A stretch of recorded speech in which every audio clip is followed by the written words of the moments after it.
Hello everyone, today I would like to discuss the material wealth of the communal infantries or city-state infantries, whatever you want to call them, during the low Middle Ages. I'm using the low, not the late Middle Ages, because eventually, the impact of militias in medieval warfare, especially from a tactical point of view, was the stronger during the first half of the 14th century. It's not that after that communal militias disappeared, but Europe underwent a sort of re-feudalization of tactics until new professional armies, not of citizens but of professional soldiers, rose up as telling the truth, in imitation of the Swiss model, which wasn't really a citizen model, but definitely at least a communitary model of some sort, because the Swiss weren't really troops that were trained by someone else. They were just the same Swiss cantons that enrolled and trained their own troops and eventually sold their service. And first of all, they used them to defend their confederation, then eventually to expand it, and then they began to sell their services to other princes, who in turn tried to emulate their military model. That was the one of pikemen. It's not that pikes did not exist before, but simply there hadn't been such large contingents of professional troops using pike proficiently in this sense, because pikes can be used definitely in defense, but the Swiss used them in attack, which was something that required a much greater degree of training, of order, of discipline that normally communal militias did not own. This premise, I think, is necessary because there is a great confusion from what I see in popular culture relatively to these topics. Like, people are obsessed sometimes by medieval warfare without not even knowing the essentials of it. And I think that not great space is given to the communal armies in this phase of history. Not just during the first half of the 14th century that we mentioned before. That is the moment into which armies of commoners for the first time began to defeat knights after years of tactical, I would say, subservience in part. And completely alone, so practically without other cavalry. The brightest example of this is the Battle of the Golden Spurs, Courtrai or Courtrai in the native tongue, in 1302, when the flower French cavalry was butchered down by the Flemish commoners outside their city walls, and that was really a war that changed. Courtrai actually marked the beginning of the end of cavalry. I mean, cavalry is something that survived, especially from a political and social point of view, until the end of World War I.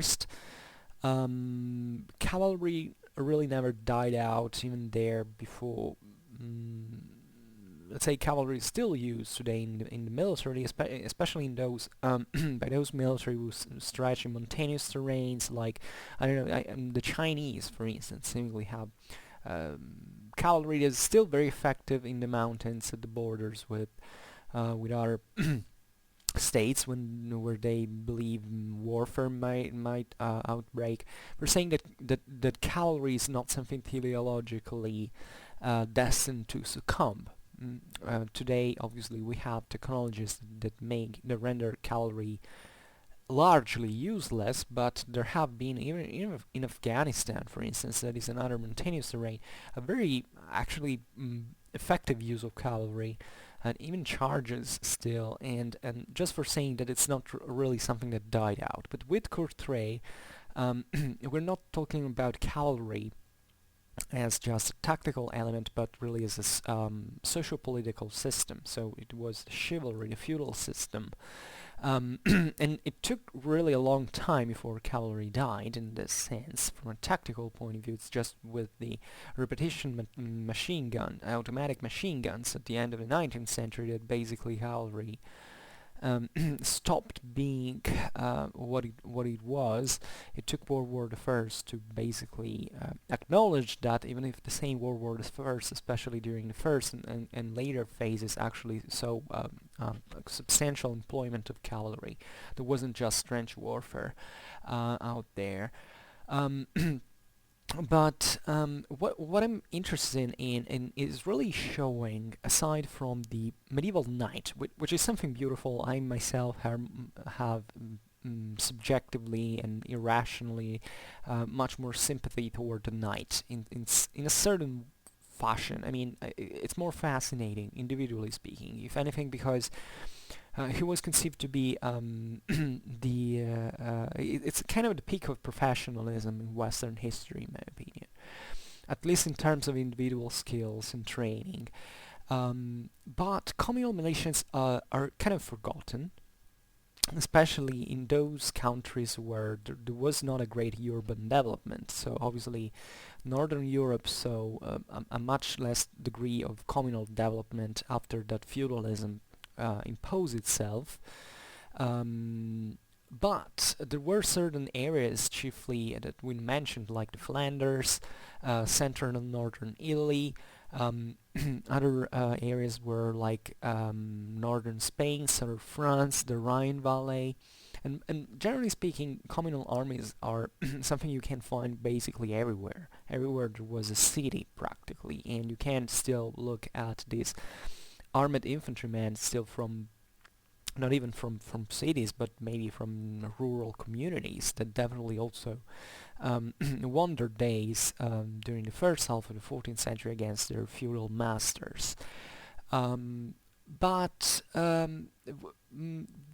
still in popular culture we tend to ignore that. We tend to say, oh yeah, the Middle Ages was all about cavalrymen, and just today I was trying to to search a decent background picture for discussing this topic, and I realized, and I was searching because today we will be talking about Milan, or at least it's a broader European topic, but I want to quote a source from the late 13th century that about Milan and its material wealth and consequently military wealth. And I was searching for Italian or Lombard communal militia on the internet, and on Google actually, and the first, let's say, there are obviously pictures of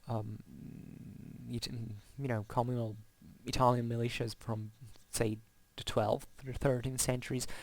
But you realize that most of all, from the internet, what people post in there, without a structural aim, really, it seems as if these militias were all just about the one of the later Middle Ages, like the one of the 15th centuries, or about Italian military. All they hear about is about the Milanese armors of the later centuries, and yet there was all this huge world that started from the 11th and then kept existing well through the 14th century, of actually spontaneous commoners, of people that were not framed into a state, let's say, a higher political direction. People took really the arms for themselves, and people roughly know generally about the clashes with Frederick Barbarossa and the Lombard communes, but then that's pretty much it. I mean, I've read a quite large amount of divulgative books, especially from British publishers that are very spread, I think, in the English-speaking world, at least, not just in those in the countries that have English as mother language, but for anyone that wants to access such things. And these are books that you can even find in PDF on the internet and all. And I realized that the space that is given to the clashes, I mean, the communal clashes basically stops to that. It's all about Frederick Barbarossa against the Lombard League, and maybe something vague about Frederick II. Then the rise of the lordships, and then obviously a huge chapter on the condottieri and all. But you know, Italian military history, like the one of all the other communal areas of Europe, it's so freaking important, and nobody ever talks about that. It seems as if the Middle Ages was dominated just by knights. It was dominated just by the 100 Years' War, and that's pretty much it. And people start to reapproach certain other worlds like Italy just during the Renaissance, and I don't like that personally. Having a personal involvement because of my studies in communal warfare, that I find extremely beautiful, extremely fascinating, was also very much connected with the rest of the world, of Europe at the time. People think that communal militias were just a bunch of guys thinking about their own garden, their own courtyard. No, these were guys that were even employed as mercenaries by, I don't know, the French after the Battle of Courtrai, for instance. There were Lombard and Tuscan militiamen that had to rush to France to face the Flemish, and even seemingly achieving some result against them, and those were seemingly the best infantries at the time. So these are very important topics, and nobody discusses them. So today I think it's not my first video, because I already made a video on the Battle of Legnano in 1176 that already looks a bit to this perspective, but not completely, because it was mostly a tactical history of the battle.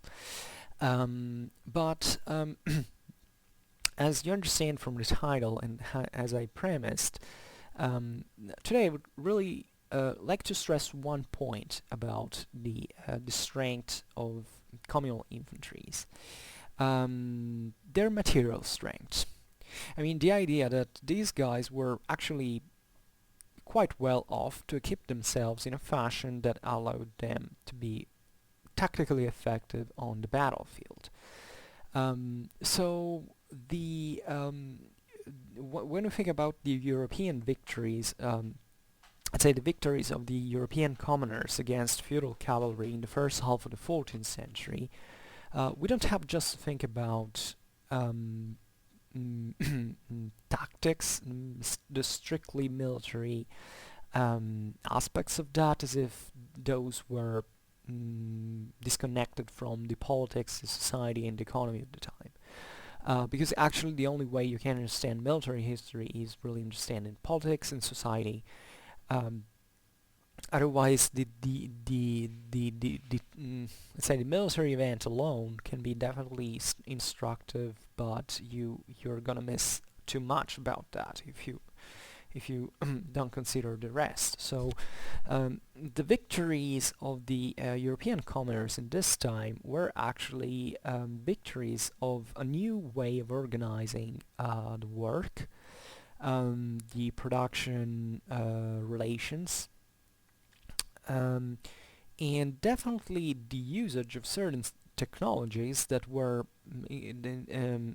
definitely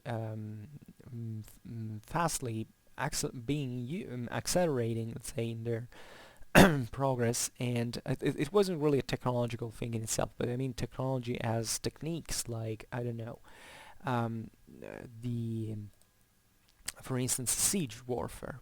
Siege warfare is not something that was developed, that was pioneered by the great feudal kingdoms. On the contrary, it was pioneered by the communal world.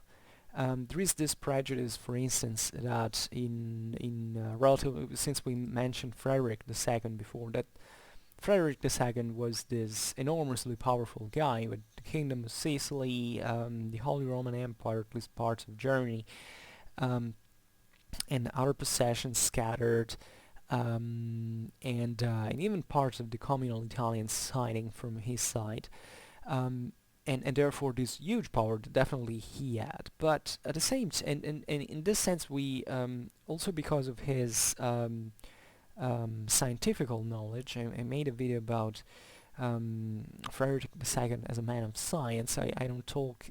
Yeah, I think I discussed that as well. Um, but there was this idea that, where there is knowledge in terms of books and stuff like that, like around the court with libraries and also something well framed into a sort of intelligibly hierarchical fashion, there is a great study, a great amount of technologies that flow and all. Really, history of technology is a bit different, especially at these times. Technologies really were spread directly into the world without someone conceiving to, to make a theoretical systematization of them. In the 13th century, definitely Europe was at the peak of its universalistic ideals into which knowledge had to be framed into certain categories, it had to follow logics and all. So the Europeans were definitely even educating themselves through these new means, but and sometimes this cultural enrichment is something that we can't study because, I don't know, those very wealthy, those very rich manuscripts and all with illuminations and stuff maybe are survived to us, and therefore we can look at them and say, wow. I mean, but that's really more about the the material wealth of that code. But if you take the actual knowledge and how it flowed, it's something that really spread from the bottom, not really from the upper classes, but really into those cities of commoners that could definitely read at this time, had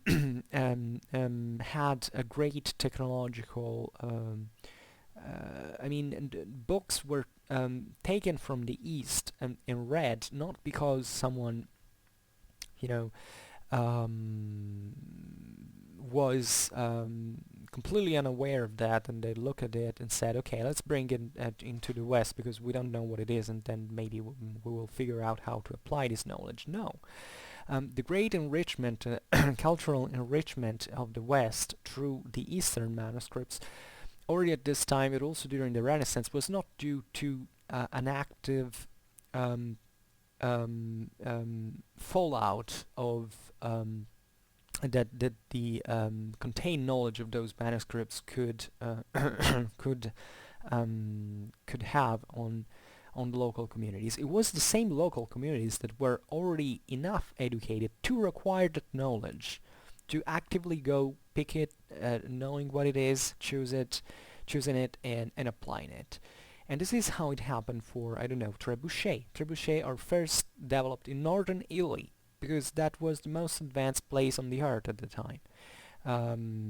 In terms at least, let's say better in the West, because China at the time was definitely more, probably at least more developed than northern Italy, but let's say in Europe, those guys were on the lead in terms of any form of technology, practically speaking. So what a medieval a communal army could field in those times were some of the best equipments, techniques, skills that you could find in any other army.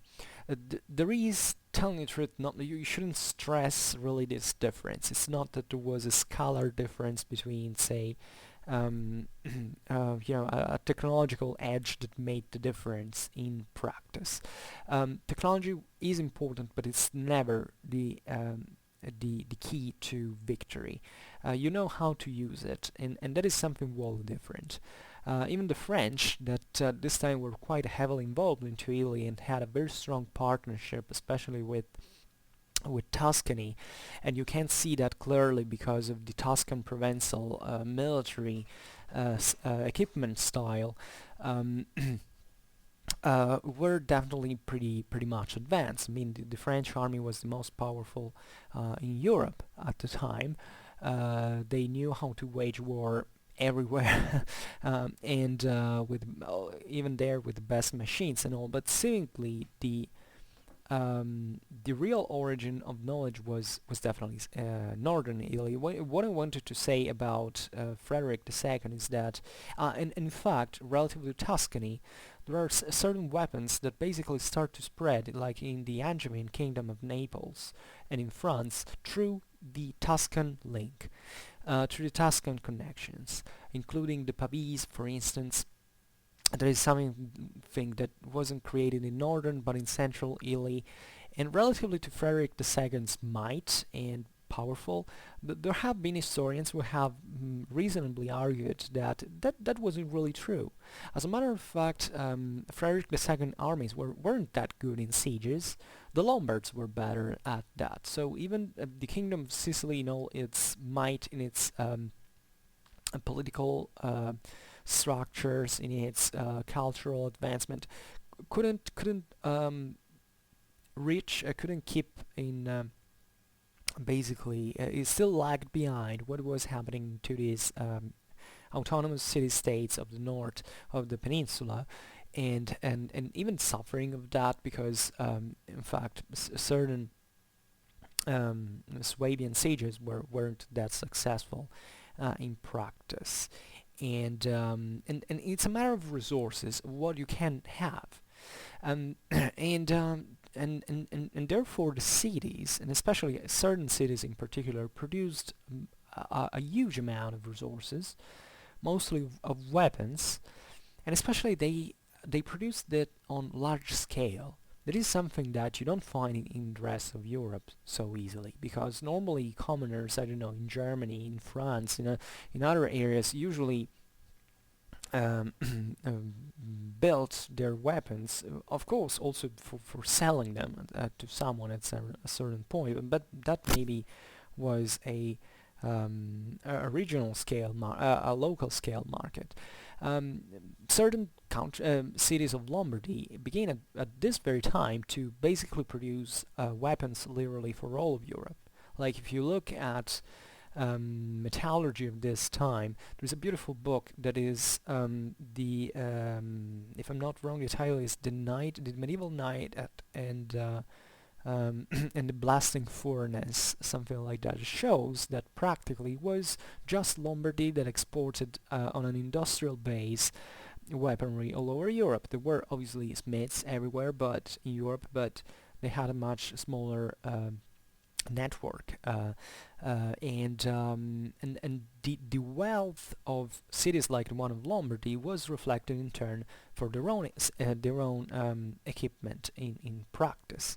So today I would like to read a passage from the Chronicle that is entitled De Magnalibus Mediolani, that was written in 1288, if I'm not wrong, by the Milanese historian and let's say writer and and poet, Bonvesin della Riva. Mm. I don't have a translation here. It's in Latin, but I will try to translate it properly. Excuse me once again that I'm coughing, but I drink a little so we can get this done.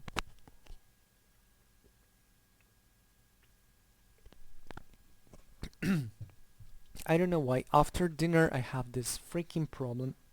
It's so annoying. Um,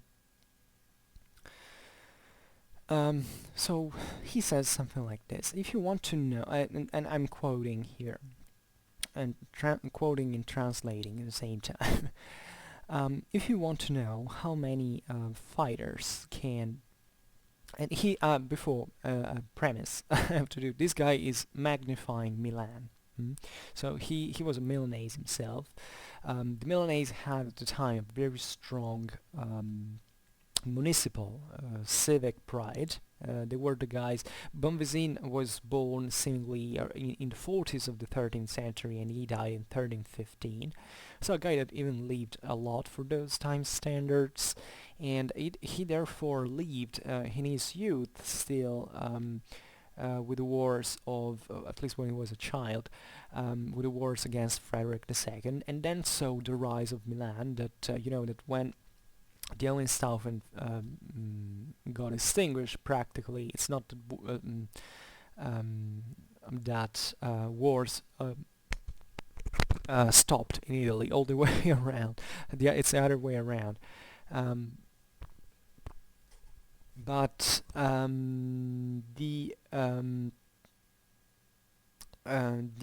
say the individual cities that had been vexed by the Swabians, chiefly Milan, that was the most advanced city in Europe and the wealthiest. Florence wasn't still so wealthy as Milan. Um, we're definitely expanding fastly from a political point of view, from a military point of view.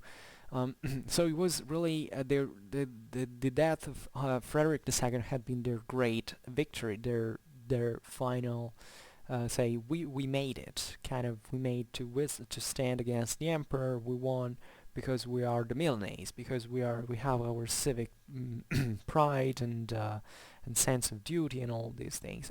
And at the same time, there is also the decline of this. Wait a second, I have to turn it around.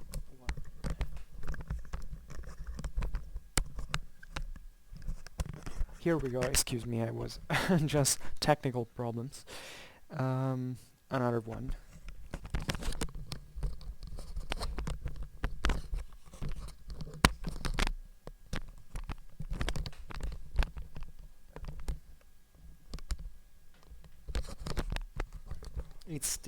It's just the headphone wire that twists itself, and that bothers me. So okay, and excuse me once again. I was saying this civic pride wasn't really coming. Wasn't really declining as such, in the sense that eventually Milan still maintained its own primacy into the following times. The Visconti made of Milan the center of the greater terrestrial power in communal Italy, with their lordship. But at the same time, in the second half of the 13th century, the Italian city-states kind of relaxed a little. They grew richer, and basically the commoners began to take the distances from their original military service that was owed to the commune. They began to entrust other guys in military matters. First the lords then hired mercenaries and disarmed the citizens. At the time of Bombesin, the situation was still was critical in many ways because of internal struggles, but still Milan was this huge power that he felt the need to describe in this time. We have similar observation, and this is kind of a chronicle tradition. The idea at one point to chronicles were usually written from a city perspective. So it was the story of the city. So at some point the authors stopped and said, "Oh, how beautiful our city is, and it has, I don't know, 100 smiths and 300 I don't know, granaries. It has this number of houses." I mean, to make all of a list of the definitely exceptional urban development of these centers, and to stress their material wealth, that at that time was something important, because the 13th century was really a century into European economics that really passed from a kind of a material, a natural goods economy to a financial one. And therefore all this wealth that was accumulated exactly in cities like Milan went in circle all over Europe and made these cities extremely influent and all. and therefore these citizens were extremely proud of that, and they felt the need to claim their wealth. There is a similar description always about Milan, but of a later, relatively later time, of the beginning of the 14th century of the myth, I don't remember, by Pietro Azzario, which says a similar thing. Giovanni Villani in the history in the Chronicle of Florence does something similar. So it was a kind of was a historiographical topos in a certain sense, but it's very useful because it also tells us really quantitatively how big these cities were, because sometimes we have the story of the city in the chronicles, but nobody, and we have many hints about many things, but nobody actually, at least most of the authors, did not stop by making a list of all the things that existed in the city at that time. So these compilations are very interesting because they give us also a quantitative dimension of the thing. And Bonvesin de la Riva here is really describing the military might of Milan in terms of its material wealth and what it could field in practice.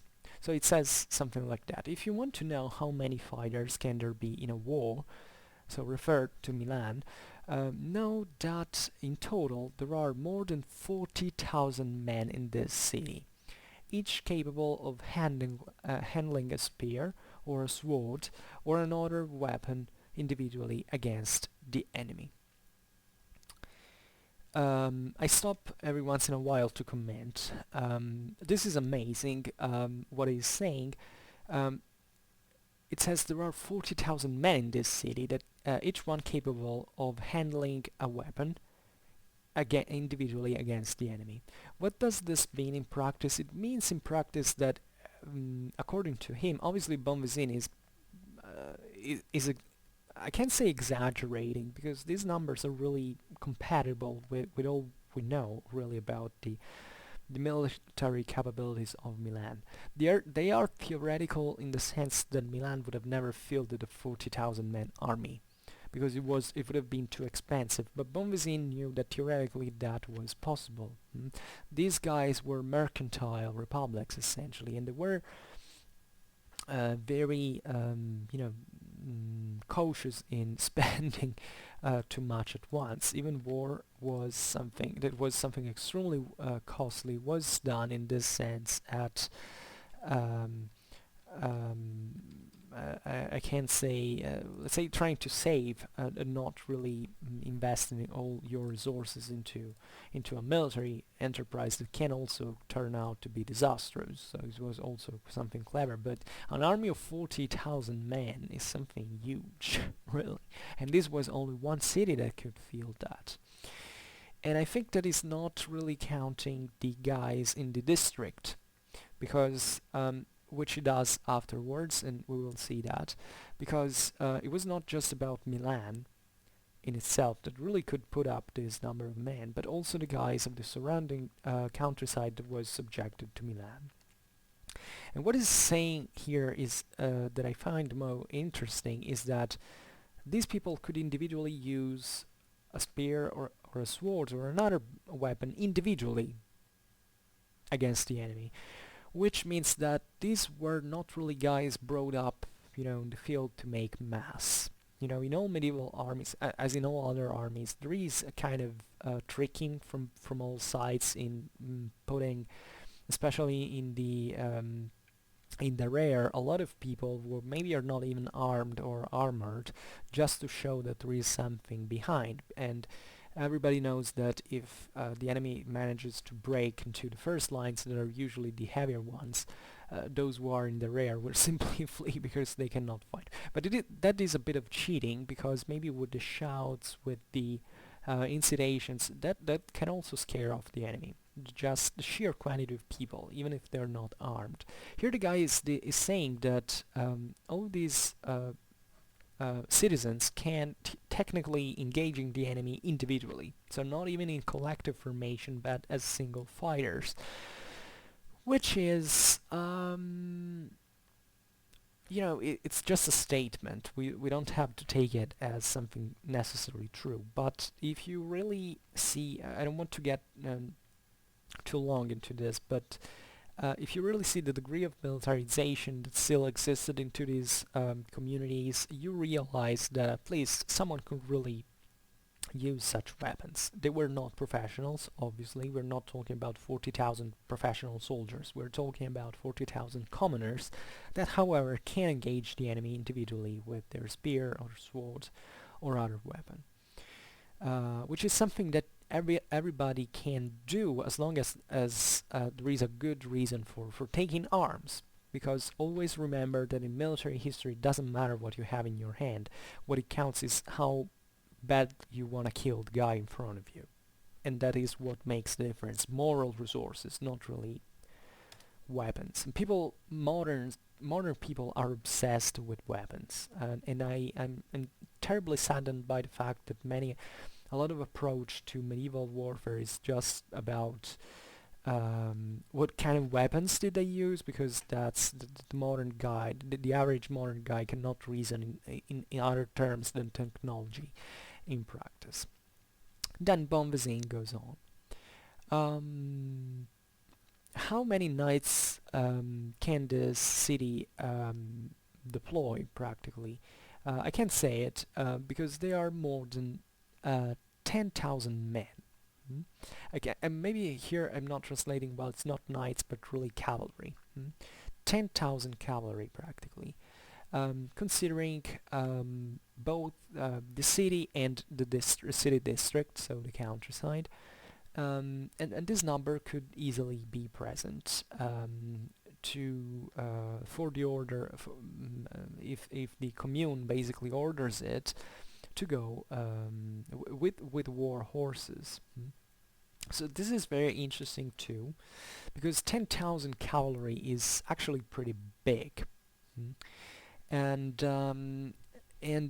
this is even these are evenly not knights, because even a huge lordship like the one of the Della Scala in the 30s of the 14th century could fill the maximum of 4,000 knights, and that was the second military force in Europe after the Kingdom of France.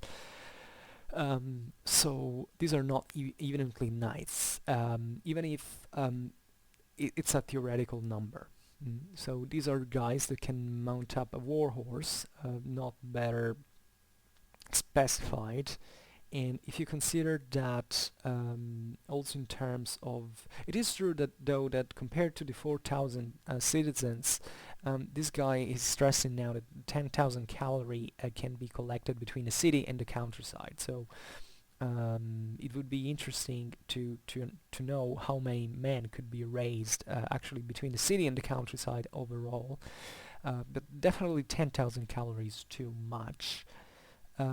Although definitely the idea of just mounting up on a horse with a decent equipment wasn't something that difficult to do, so 10,000 as a theoretical number is kind of good even for decently equipped cavalrymen that maybe do not wear the super expensive full armor that was like the equivalent of a private jet today in terms of personal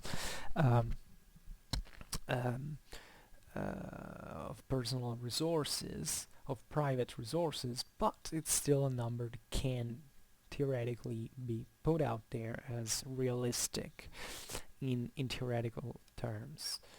And then it says, given the valiant exploits, since we're talking about in English, of the Milanese at war. Remember that Bonvezine is writing after a moment of glory, like the wars against the Swabians have ended practically in 30 years. So we let's see how the Milanese prepare and adorn the weapons that they use into military expeditions. Okay, Bombazine, so tell us. So, in which other city in the world can you find a people so splendidly armed with iron weapons? You will certainly never, or at least rarely find it, because not only the knights, but also the infantrymen in war can be seen on the battlefield in practice gleaming for the glitter of their weapons, lorries, armor, plates, helmets, iron brown, I think buckles are here, collars, gloves, and pollains, another here I'm lost in this translation. These are all practically armor defenses for especially legs, and this is interesting because um, we know I made a video about the awakening of the 13th century medieval cavalry, and one of the videos was exactly a the Ferraris Guild of the Seal of St. George. Ferrara is not exactly in Lombardy, or maybe it was in Lombardy considering those times geographical denominations. And you see that there is an increased protection of the knight's legs, which is probably partly due to the spreading of pole arms among, or maybe the increase of the tactical effectiveness of communal infantries equipped with pole arms. Mm. So it's interesting that together to other pieces of armor you have such things. And then it says with iron lances, hasts or kind of pikes, swords, daggers, clubs, shields. So you could see all these squadrons of gleaming of knights gleaming from head to toe in the shining of their arms, and um, the tumultuous pawing of studded steeds, I think, and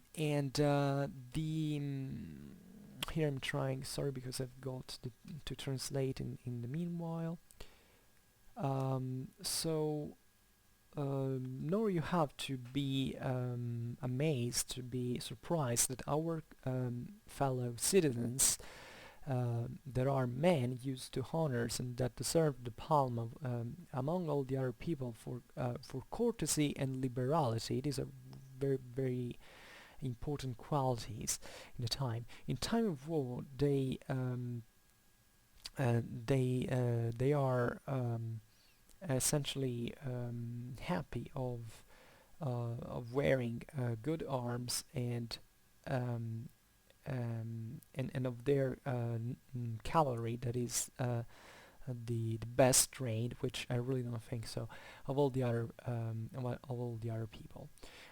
This is kind of interesting because courtesy and liberality were kind of two opposing things, because courtesy was really the quality of knights and of aristocracy.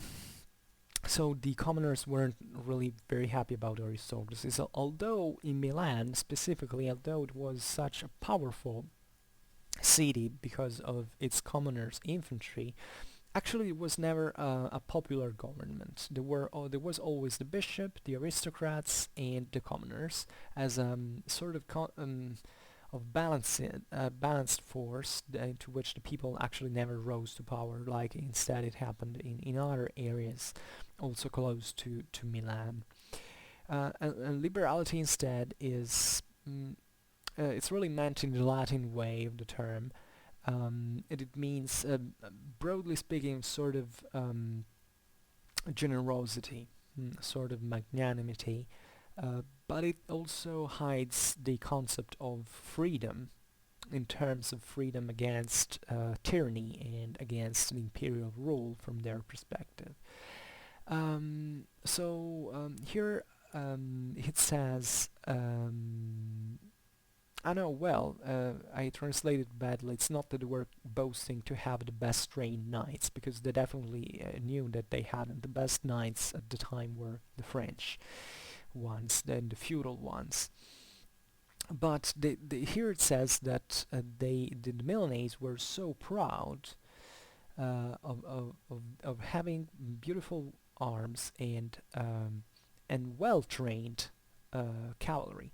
So they were proud of having even a force that in this sense was typically not just one of the commoners, but also of knights, of people who fought on horseback, and in this sense were kind of an elite, partially disconnected from the commoners.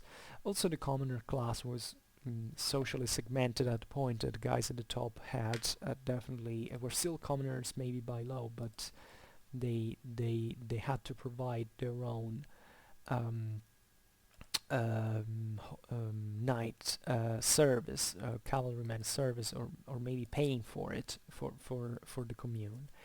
And this was still felt as a very great, even I mean, serving their own city was still felt as a great honor and as a great privilege, while in a few decades progressively they kind of lost this lust for war, and they were quite happy when the Visconti eventually abrogated the law on military service, and they simply let the Milanese minding about their commerce affair, their business, and not about war, and let actually mercenaries doing that on their own behalf. So and here then it says because and then it remarks because where there is natural value, the wait a second, where there is a natural value, in the right moment, well, it is manifested. So he's stressing essentially the fact that there is this kind of non-professional attitude to war that was typical of the commoners, but when the city was in time of trouble and military service was needed, they intervened. They were ready for going to war and putting also this considerable economic effort into it. Then it says also in our city and its countryside there is a flourishing flower and an abundance of blacksmiths who every day manufacture armor of all kinds, which then the merchants sell in admirable abundance in the nearby cities and also in the distant ones. This is what we were talking about before. Milan and Brescia, these two close Lombard cities, were involved into the extraction of iron and iron working. They were on the lead in Europe for metallurgy. They sold their products literally everywhere. Milan kept being this excellent armor industry well through the 16th century and beyond. And they made a freaking lot of money there, and they sold literally all over Italy and all over Europe. And already at this time, there was a considerable production, which probably at the same time was and let's read the following passage that explains it better than I do. The main armor smiths, in fact, exceed a number of 100, and and each of them keeps under him many workers who dedicate themselves every day to the admirable process of the machines. So here it says it's a vague term. There is also a large number of shield makers and finally all kind of weaponry, of which I did not even mention. So relatively to this, I think it's interesting because it's really mentioning still a kind of very small company business. I mean, we're not in the in the mid of the 14th century, especially after the Black Death. At a certain point, all this commoners population that have developed arts and crafts individually was wiped out by, or at least sensibly, let's say decimated, not literally. By the way, Milan was one of the few cities that actually survived incredibly. I mean, that it wasn't affected by the Black Death, which is extremely strange because it was a very large and hyper-connected city, so nobody actually knows how this was possible, but they were lucky enough, definitely, for this to happen. And they, however, the whole, let's say, armor business after the Black Death was basically concentrated in the hands of fewer blacksmiths, and therefore this opened to a sort of more industrial process of productions, which means that before there was the single craftsman who still had its own workshop with a few assistants and all. After Black Death, seemingly we see also from archaeology a greater, a larger scale production, much more resembling to the industrial means of production. Probably was the concentration of this, of all the, of the guy, of the shops whose masters had died into the hands of greater and wealthier merchants, and this is even besides the Black Death. That is what was happening. The Black Death definitely accelerated the process, but it was, even at the time of von Vezin, at the end of the 13th century, progressive, let's say, social stratification for which eventually free producers, the smaller guys, were eventually swallowed up by the greater merchants, and that kind of extended their monopoly over the production in general. In this sense, in Milan, it was the ironsmiths. Sorry, the the blacksmiths were really. It was a very big business that definitely very strongly contributed to the development of the economy. So relatively to this, it's very interesting that I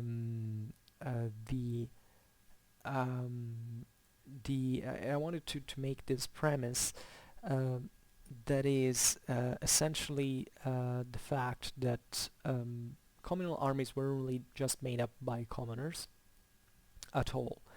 And communal warfare was never, especially in Italy, a purely infantry warfare, and not even remotely close to that, but it was always mostly a cavalry warfare.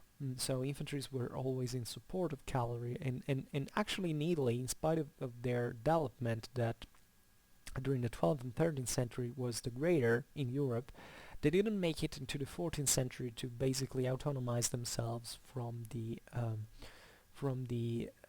aristocracy broadly meant, because and this is probably because Italy didn't have that strong feudal powers that existed, I don't know, in Flanders, where this in the frame of which the Flemish cities that eventually rebelled were with their commoner armies kind of tried to break. Italy was a much more soft situation, into which there was in turn, in fact, not a very strong reaction even against aristocracy during the 14th century. I mean, it was the second half of the 14th century usually, but even before, into which the people, the popular classes, kind of decided to seize power and to marginalize the aristocrats, but they never made it without them, and it would have been stupid not to engage them and to put them with the shoulders against the wall. So basically cavalry and infantry in Italy always interacted, and there weren't proper infantry victories like instead in the rest of we'd say at least in certain regions of Western Europe that became famous because of those infantry victories. So practically, well, I could say more in here, but I can't think because if I start talking about something else, it's already 55 minutes. I think I'm gonna quit it here. But generally speaking, I hope that it was interesting. We might tell maybe something else.